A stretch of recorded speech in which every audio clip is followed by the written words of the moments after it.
All right, so we are recording, and what we'll do today is we are going to start with loops. So hopefully you got some time to read about loops before today. And nope, that's all right. So we're gonna get started with loops, and then we'll basically go easy. Okay, go on loops. All right. And before I do anything else, let me go point out here where the notes is. So if you go to the Canvas page, you will see a lot fewer items compared to what you see here. But basically, this is where we are at right now. Last Wednesday, we talked about the block statement, which is a way to package multiple statements into one single logical statement. It's a container of statements, but by itself, it is also a statement. So now we are moving on to loops. And the module is right here. This is the loop module.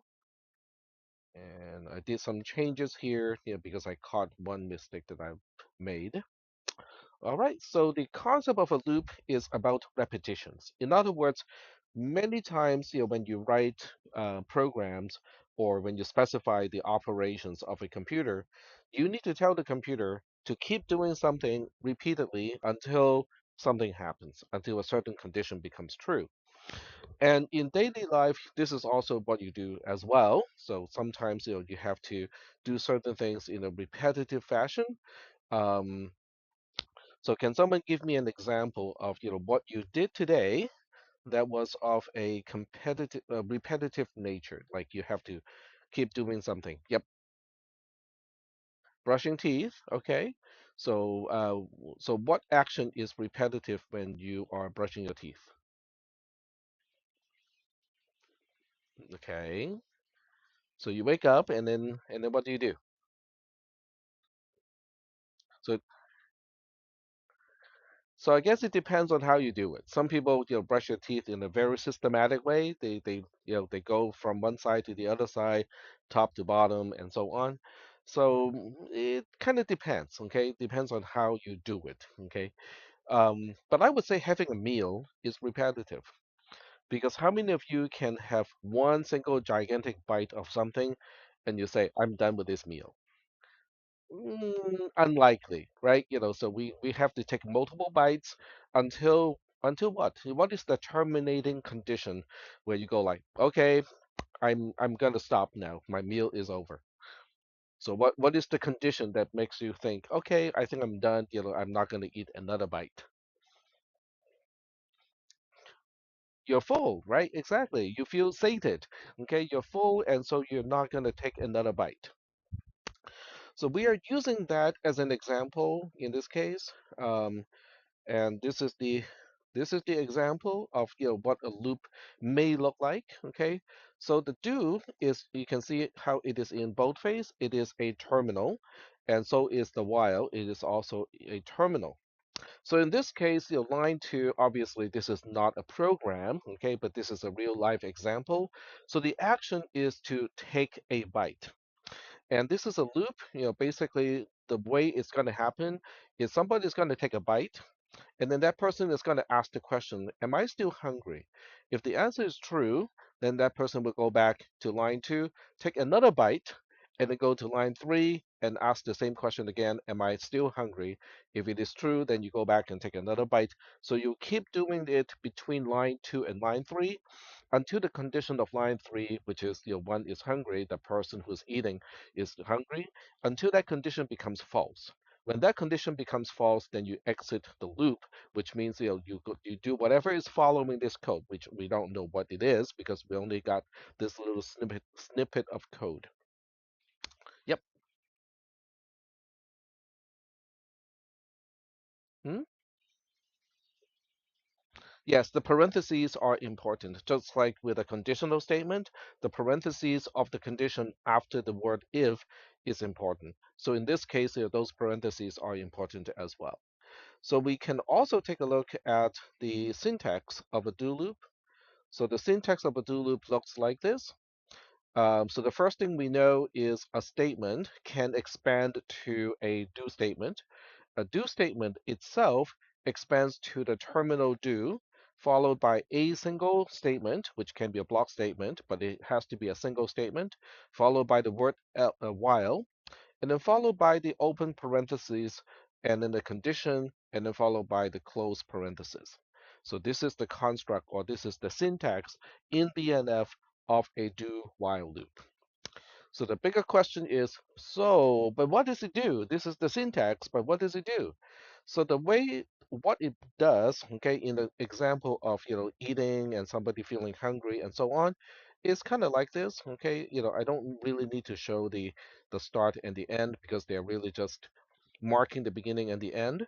So what we can see here is you start from the top, you get to a diamond. So once again, a diamond is something that either has two incoming and one outgoing branch, or one incoming and two outgoing branches. So in this case, it has two incoming branches. One of the incoming branch is just a starting point, and then it goes immediately without asking any question of the action, okay, which in this case is to take a bite.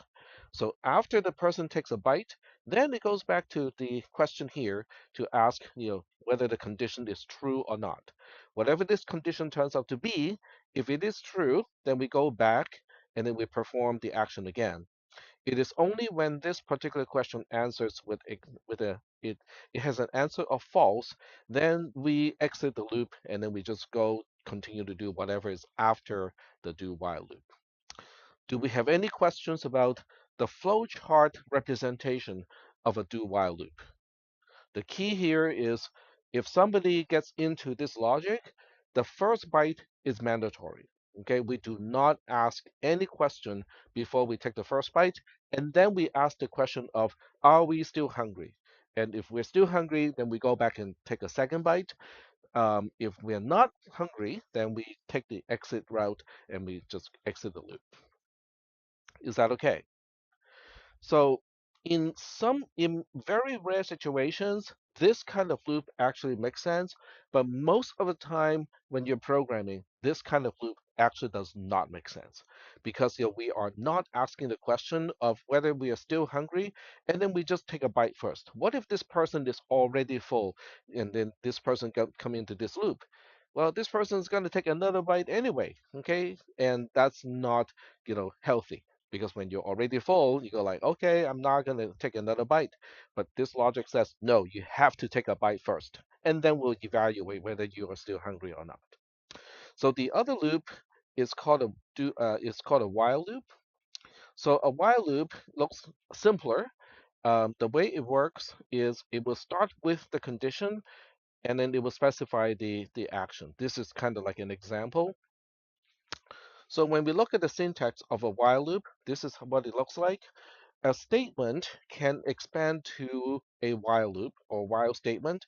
A while statement, on the other hand, expands to the terminal while, the terminal of an open parenthesis, the token of a condition, which is the same kind of a condition like in a conditional statement, the close parent as a terminal, and then followed by a statement. And remember, a statement can expand now to an assignment statement, which is the first thing that we talked about. It can expand to a conditional statement, which is the second type of statement that we talked about. It can expand to a block statement, which is the third kind of statement that we talked about in this class. And then after today, we also have the do statement as well as the while statement. So the token statement is really flexible. Okay, it can expand to one of the 5 statements that we have already talked about.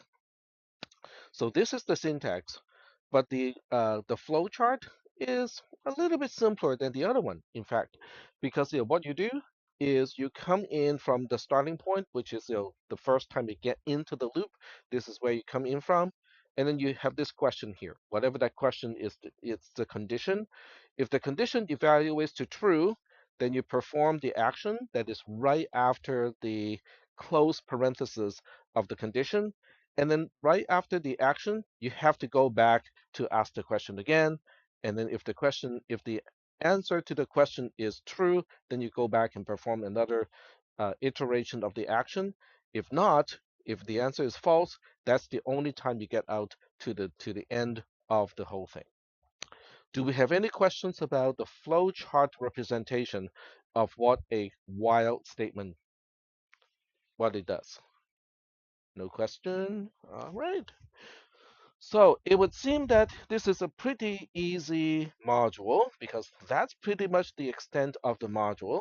And it has one concrete example like this. Okay, so we're going to go through the concrete example and then we'll go ahead and take a look at some more complex examples that we're going to construct on the fly in today's lecture. So we'll go through some of those traces.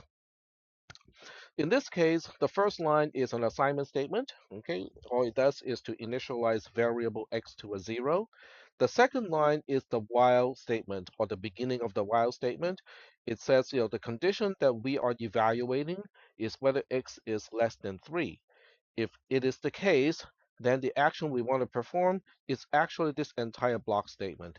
It starts with the open brace, it ends with a closed brace. That is the entire block of statement. So in this case, we don't really need a block statement because we only have one assignment statement that we want to contain inside the block statement. But it's always a good idea to use braces just in case you have multiple things that you want to specify as the action to perform.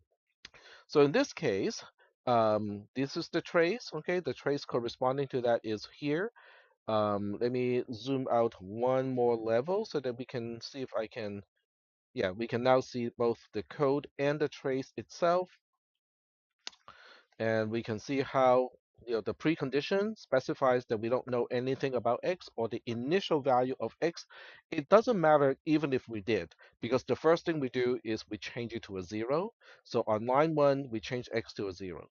Now line 2, we are not changing anything. X is not getting assigned, but we are evaluating the condition. So we still have to kind of indicate the condition. So we have to indicate that 0, being the value of x, is less than 3 is true. And because the condition is true, we go to perform the action, which is specified on line 3. So on line 3, x gets x plus 1. X was a 0. 0 plus 1 is a 1, and that's why x becomes a 1. And then after line 3, we go back to line 2 because that's the behavior of a while loop. After you perform the action, you go back to re-evaluate the condition. So this time 1, x has a value of 1, but 1 is less than 3 is still true. So we go back to line 3 where we increment x again, x becomes 2. And then we go back to line 2 to re-evaluate the condition. And now x has a value of 2. 2 is less than 3 is still true. So we go back to line 3 for one more update. And then after this time, ends up with a value of 3. And then we go back to line 2. But this time, when we get back to line 2, x now has a value of 3. 3 is less than 3 is false. And as a result, we get to post right away because when this condition is false, then we exit the loop. But since there's nothing after line 4, so we don't have anything else to trace. And as a result, after line 2, we get to post immediately. So do we have any questions about this particular trace of an actual concrete example of a while loop? Yep.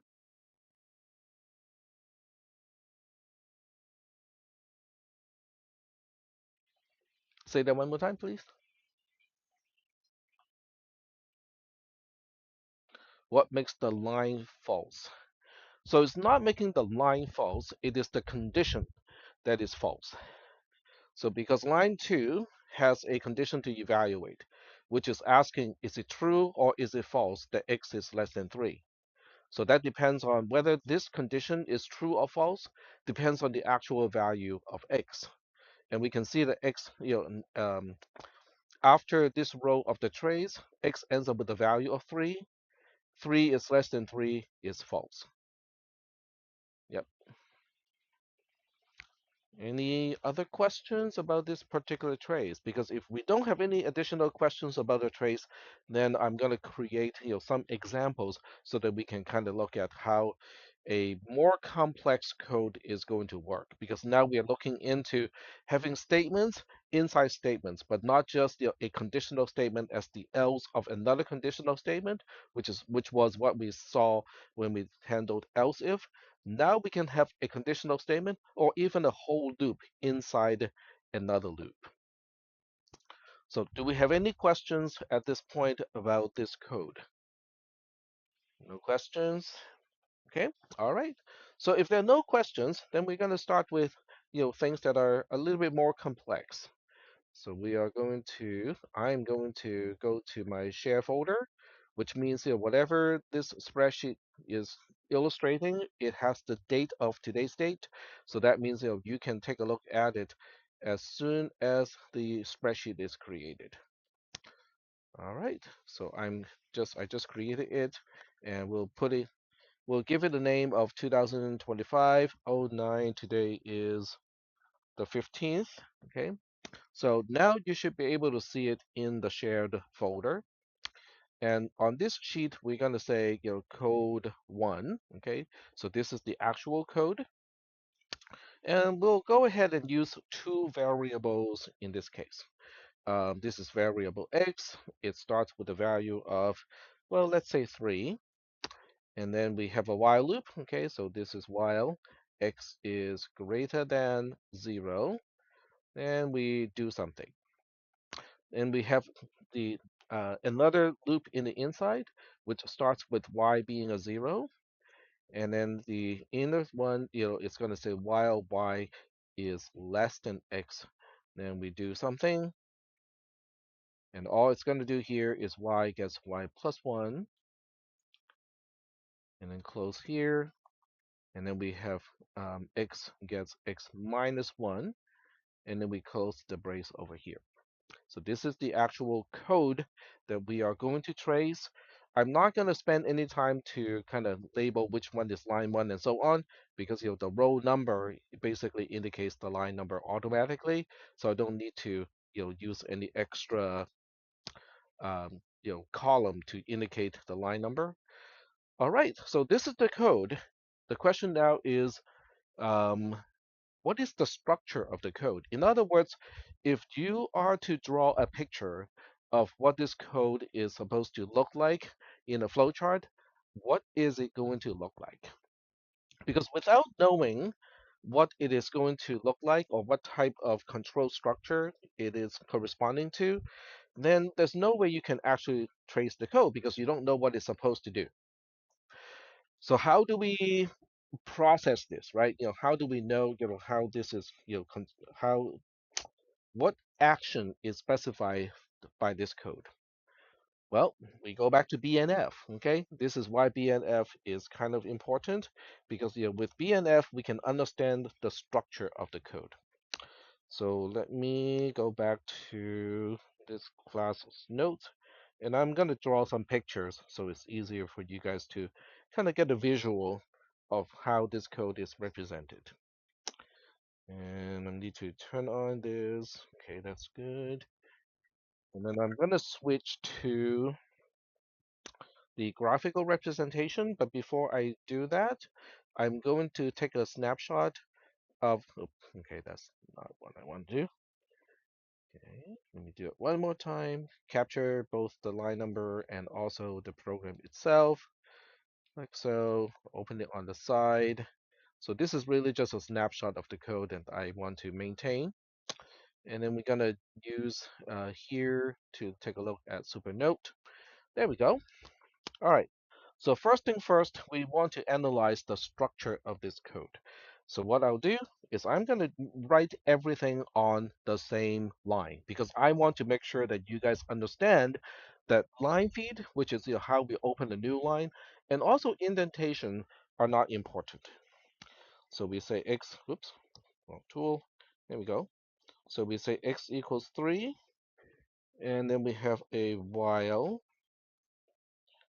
and it specify x is greater than 0, open brace, y equals to 0, semicolon, and then we have another while here, and it says y is less than x, And then in here we have another open brace, and then we have y gets y plus 1, and brace, x gets x minus 1, semicolon, another and brace. Okay, so you can see that, on the right-hand side, the um, inside the snapshot here, this is one way to represent the program.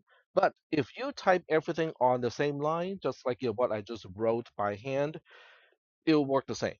The compiler really does not care whether you use indentation or not, or how you break those into multiple lines. It's the same. So now the question is, what is the structure of the code? Okay, so we'll go from inside out. Okay, in other words, we'll try to recognize the smallest element of a statement.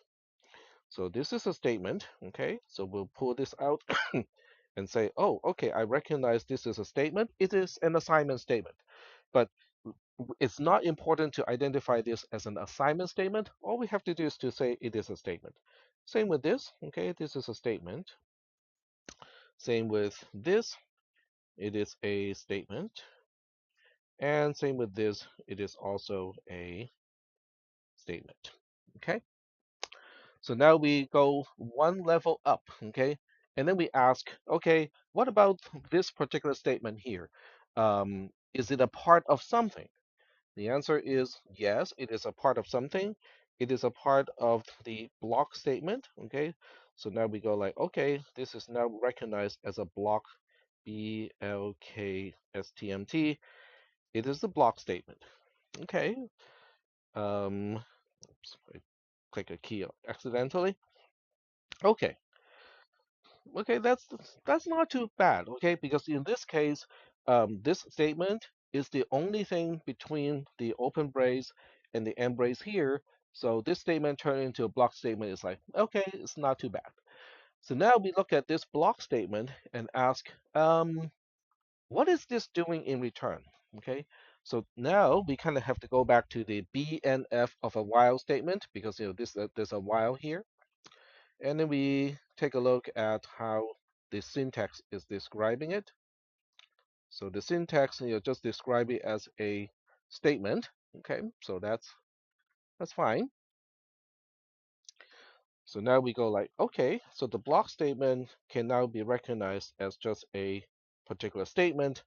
But now we have the terminal while, we have the terminal open paren, the terminal close paren, and then between the parentheses, we have a condition. Okay, so we recognize this as a condition. So now we have everything that we need in order to recognize a while statement. So the while statement that I'm talking about is going to take this while, take this open paren, this condition, this close paren, and also this statement here. All of these will combine into a while statement. Are we doing okay so far with the recognition of the nested while statement? All right. So, but this while statement is essentially just a type of statement. So now what we have are two statements actually three statements inside um, a block statement. In other words, now we have the open brace, a single statement here, another statement here, another statement here, and also the end of the block, which is the close brace. All of these combine to a block statement.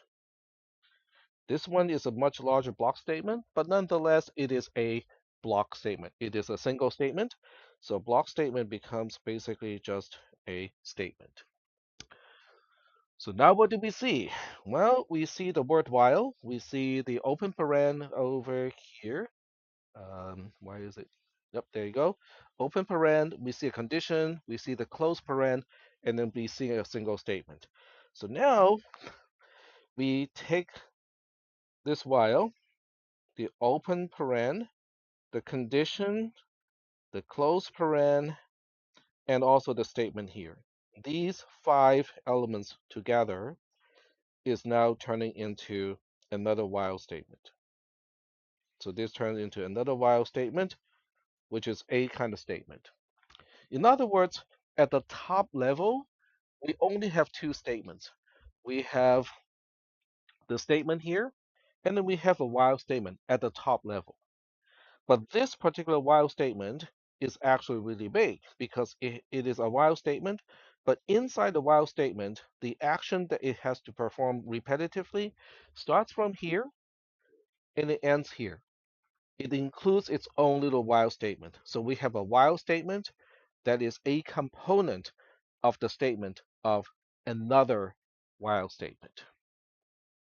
So I'm gonna just pause here a little bit and just see if you guys have any questions from the perspective of, when we look at all those, when we look at the text of the program, how do we figure out the structure of this code? In other words, what is contained within what? And how do we know that they are contained in that particular order?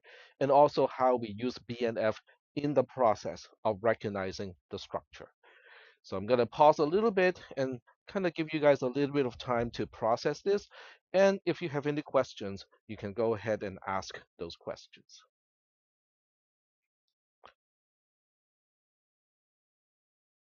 There's a loop inside a loop.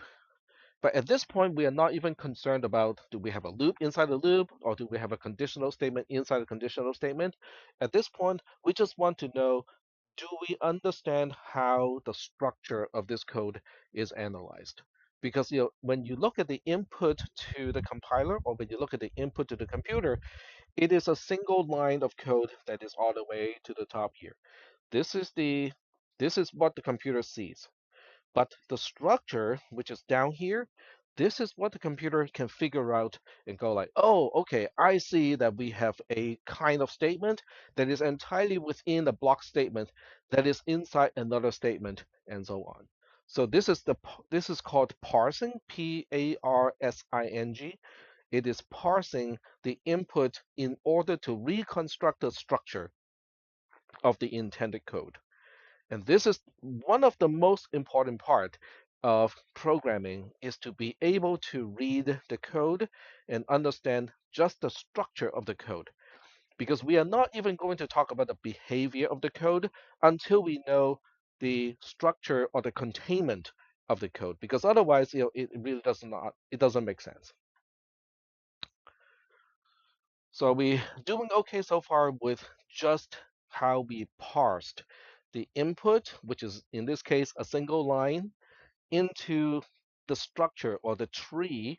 We see this as a tree. I know it doesn't look like a tree, but we call, let me highlight which part we are talking about. So we basically call this portion here, this entire portion under the text, it is called a syntax tree. And the syntax tree is kind of like, when you look at a folder, looking at subfolder inside a subfolder and so on. So that instead of a folder tree, we have a syntax tree, but it still indicates, what contains what.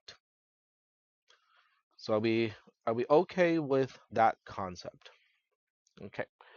So now that we understand the structure of the code, then we can start to think about, okay, but in terms of behavior, what are we specifying? What is the behavior of this code?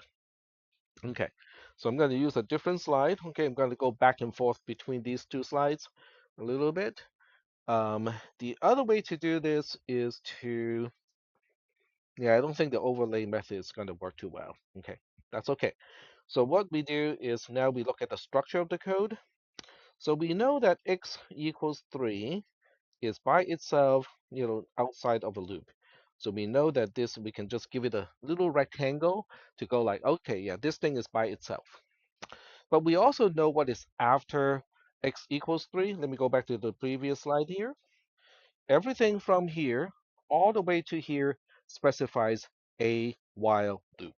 Okay, so the way we construct the diagram to show us what this is going to do is to give it the structure of a while loop. Okay, the structure of a while loop is going to have a condition. So this is a condition. If the condition evaluates to true, okay, then it specifies, some action that we need to perform, and I'm going to give myself a lot of space to specify what we might want to perform here. So I would use a T to label, when the condition is true, this is where we go.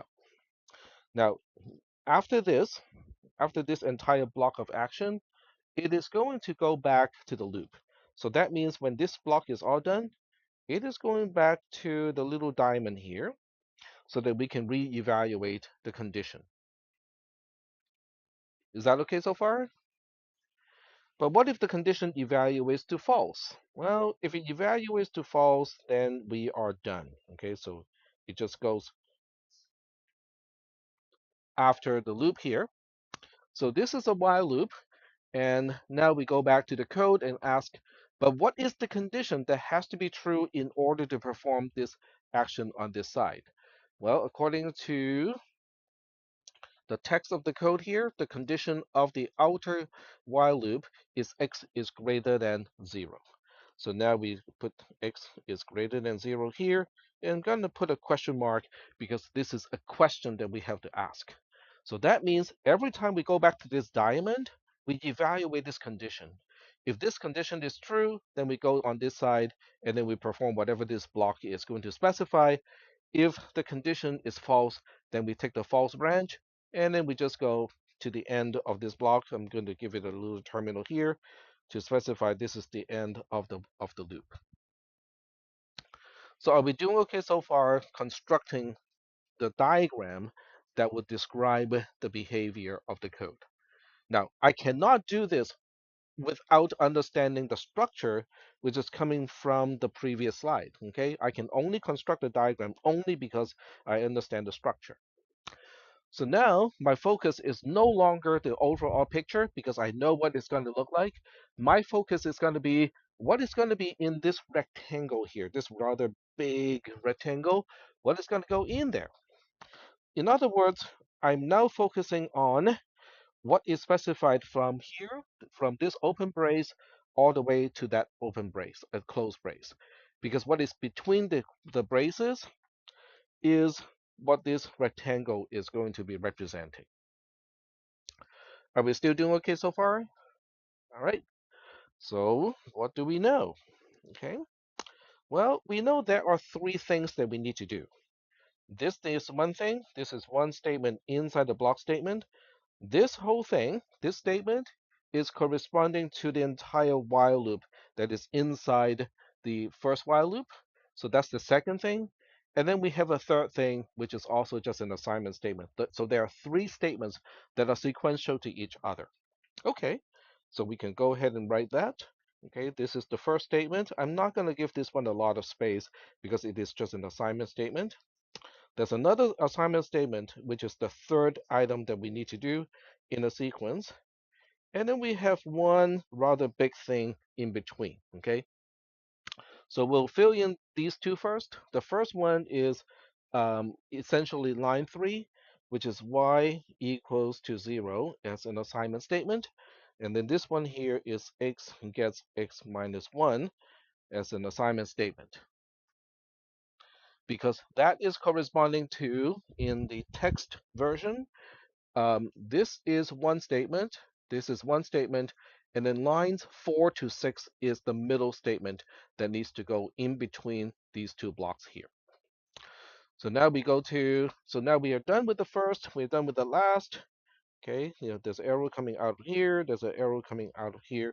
So now we go back and try to backfill. Okay, so what is this huge space reserved for? It is a while loop. So the question is, what is the structure of a while loop? Well, the structure of a while loop is there's a question to ask. Okay, it's a diamond. If the answer is true, then we go in one direction. So I'm gonna put it here. If the condition is true, then it has its own little block of statement to do. And then once this block of statement is done, then we go back to ask the question again. But if the answer to this question is false, then we exit the loop right away, which means we connect to this arrow over here. In other words, what I just did is I basically drew another but nested structure of a while loop without indicating what the condition is and what we actually have to do inside the loop. So this is important because it doesn't matter what the condition is or what is the action that you want to perform per iteration, the shape of a while loop is always going to be the same. You always ask the question, and then if the answer to that question is true, then you specify an action to perform. At the end of the action, you go back to the diamond to ask the question again. But if the answer to the question is false, then you exit the loop right away to whatever is following the loop.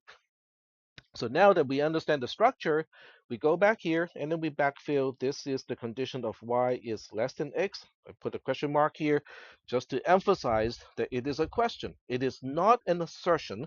It is not telling you that y has to be less than x. It is asking whether y is less than x. And then if it is true, then we go back to this loop here, which is corresponding to line 5. This is what we want to do for each iteration if the condition is true. So y gets y plus 1 goes here. All right, so I'm done now with the flowchart. Do we have any questions about how the flowchart was constructed? The first step to construct the flowchart was to parse the input so that we understand the structure. What is contained within what? Okay.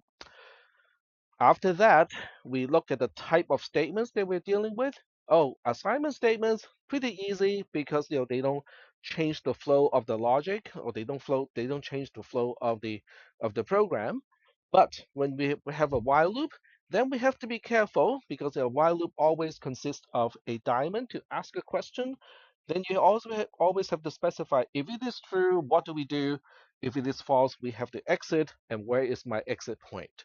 So those are the questions that you always have to ask whenever you're dealing with a while loop. Are we okay so far in terms of the two distinct processes to understand what action is specified by the code that we still see at the upper right-hand corner of the screen? The first step is parsing. It extracts the structure of the code. The second one is to look at the type of statements within that parse tree or syntax tree, and then we then construct the flowchart, which tells us about the behavior of the code. So there's the structure of the code, and then there's the behavior of the code, and you always want to specify the structure first, which is from the previous slide or slide 4, and then we construct the actual behavior of the code. Are we doing okay so far with this part here? All right. So if somebody has the question, and I'm talking about people who might be watching this, as a video, because I only see the three of you here in person. So that means the rest of the class, about 25 of them, are actually going to do this, through watching the video, which I think is less effective than being in class, but that's just me.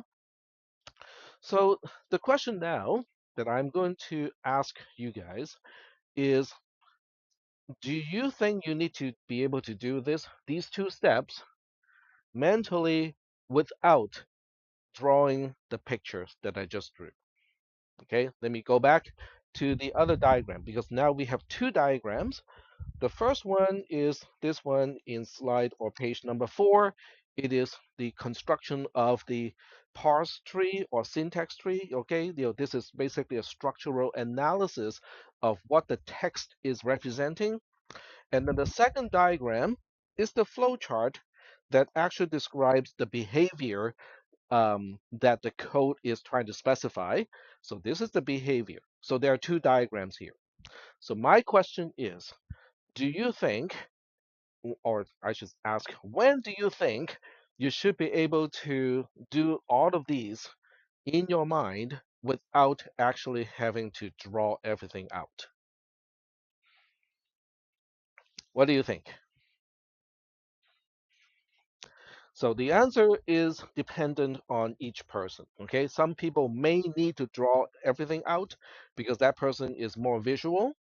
Other people may be able to do this all in their mind because those people can learn abstraction a little bit more effectively. Which one do you think is going to be a more effective developer or software engineer? Okay, I'm not going to give you the answer. I think you know the answer already. Okay, so um, so for the people who are more visual, um, this is a crutch. Okay, this is a crutch that helps you at the beginning of a programming class, but eventually, and when I said eventually, I really mean in a few weeks from today. Okay, eventually, you want to develop the ability to only look at the code, which I will try to present the code in a more visual way like this instead of putting everything on the same line. But eventually, you want to look at this code and understand, like right away, in your mind, what the behavior is supposed to be. Are we good so far? Okay, all right. So now the question is, well, I can ask you to turn in all the diagrams and all the pictures and whatnot. That still does not confirm, it's not a confirmation to me that you know what this code is going to do. So now we have to go for the third thing that we're going to talk about in this class, which is a trace of the code. Okay, line by line, do we know how this code is going to execute? And we are going to do it in one of the sheets over here. This is not the one that I want to use. This is from last week, and I think this is from today. Okay, so this is all good. So code one is really just the code here, which I will kind of let it remain up here. And then we're going to look at the trace of code one. So this is trace one, which is corresponding to code one. And the way we're going to do it is really just the usual. Okay, we have line number. So the line number column is always going to be needed. And later on, we'll see that it's not going to be on the leftmost column. We got other stuff to do at the leftmost column. And then we need one column per each, for each variable mentioned in the code. How many variables do we have in this case? We have two. Very good. Okay, so we got two variables. One is called x, and one is called y. And then I always have one column, to indicate comments. So comments is a little bit flexible of what you should write over there, but there's a minimum that you have to write. Okay, so I'll kind of talk about that a little bit too. So the line number starts with the pre, which means the precondition, which also is asking, what do we know about x and y before this entire code happens? The answer is we don't need to know anything because we change x right away, and y gets changed before y is referred to. So that means whatever was in y doesn't really matter because we're going to change it also. So we're going to put two question marks here to indicate that, well, we don't really need to know what x and y start off with because they are not important. We're going to change that right away. So whatever x had and y had before the beginning of the program is irrelevant. We get to line one. Line one says, oh, we're just going to change x to a value of 3. That's easy. Line 2. Okay, so line 2 doesn't change anything, but in the trace, I still want you to indicate the condition or what is the value of the condition that we are evaluating. In this case, it is asking, is x greater than 0? So we can say x is greater than 0. It's true at this point because x currently has a value of 3. 3 is in fact greater than 0. So according to the flowchart, okay, so if I were to show you the flowchart again, that means we're taking this branch true. So that means we're moving to this block here, where the first thing is y equals to 0. So you can also see, how it might be helpful initially to be able to see the flow chart while you are tracing the code. Now, I don't need to do that because I'm familiar with this code enough. So now go to line 3, and line 3 says y starts with a value of 0. That's what we do here. And then line 4 is once again a while statement or the beginning of a while statement. This time it's evaluating whether y is less than x. So we'll repeat the condition here. Y is less than X. But the question is it true or not? According to what we know about Y and X, what is the value of Y at this point? 0. And what is the value of X at this point? It's 3. So is 0 less than 3? Yes. Okay. So the answer is true. Okay. So we're gonna say, yep, it is true. So now, if you're more visual, then you can refer back to this diagram and say, oh, okay, y is less than x is true. So where do we go? Well, we only got two outgoing arrows. This is one, but it's corresponding to false. The other outgoing arrow that is labeled true says, oh, okay, we have to go to line 5, which is your y gets y plus 1. All right, so I guess that's what we're going to do. We go to line 5. Y is incremented by 1. It becomes a 1. And then where do we go? Which line do we go to now? Hmm? We go back to line 4. That is correct. Okay, we go back to line 4. Why do we know that we are going back to line 4? Because the diagram indicates that after we perform this block here, there's only one exit. This exit goes all the way back to re-ask or re-evaluate the condition of whether y is less than x, which is happening on line 4. So now we go like, oh, okay, I see. So now we go back to line 4 and then we ask this question, y is less than x is still true because 1 is less than 3.